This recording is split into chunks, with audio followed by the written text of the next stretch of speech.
we sat for a brainstorming session to figure out what the theme of BengaluruITE.biz should be last year.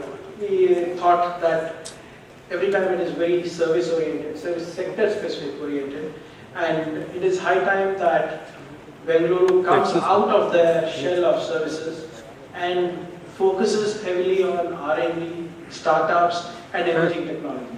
So we took a conscious decision of coming up with a theme of Define the Next.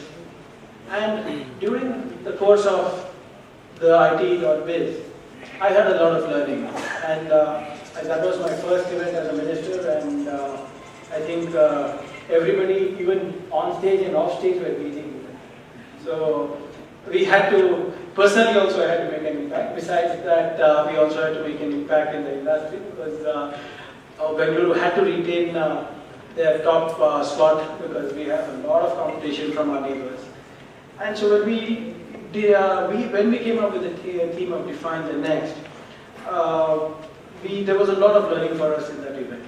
And one of the biggest learning of that event was that I realized that there was a huge void in skill sets for emerging technologies.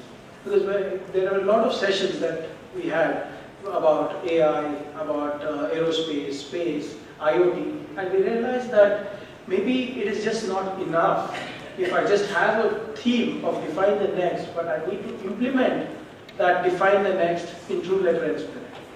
And when we realized that Define the Next involves skilling and reskilling, which is now emerging as a problem, which we realized in November itself. And I'm very glad to say that the government of Karnataka was ahead of the curve, and we have set up these various centers of excellences in the last 6-7 months to ensure that skills are developed at a much faster and brisker pace than the other states are catching up to. And one of them was our 288 crore project of Center of Excellence in aerospace and space.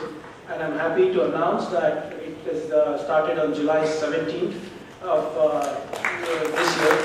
And I think it's a record of sorts, because in less than 3.5-4 months, we got this approved by the cabinet, we got funding for it, we got industry partners for this, and it's already up and running. And you'll be quite surprised. We had the first batch we wanted to train the first batch of 50 aerospace engineers initially, but we received in 2 or 3 days itself, we got 165 applications.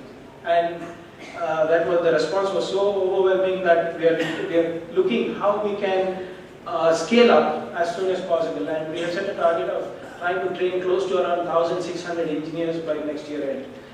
So besides that, we already have the Center of Excellence in IoT, which is the first of its in India. We are coming up with the Center of Excellence for Artificial Intelligence, Machine Learning and Big Data together with industry partners. We are also coming up with a Digital Media City, which will encompass the Center of Excellence for Animation and Gaming and Skill Building for the digital arts.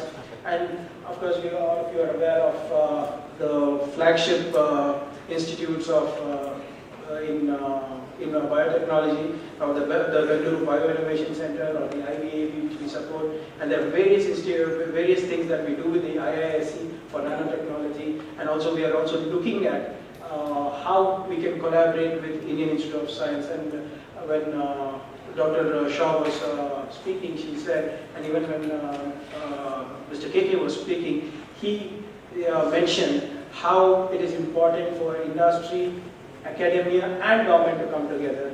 And the government of Karnataka is just trying to do just that. We are trying to facilitate that. And I'd like to assure and reassure everybody over here that I'm not sure what government of India is doing, but not sure what government of India is doing.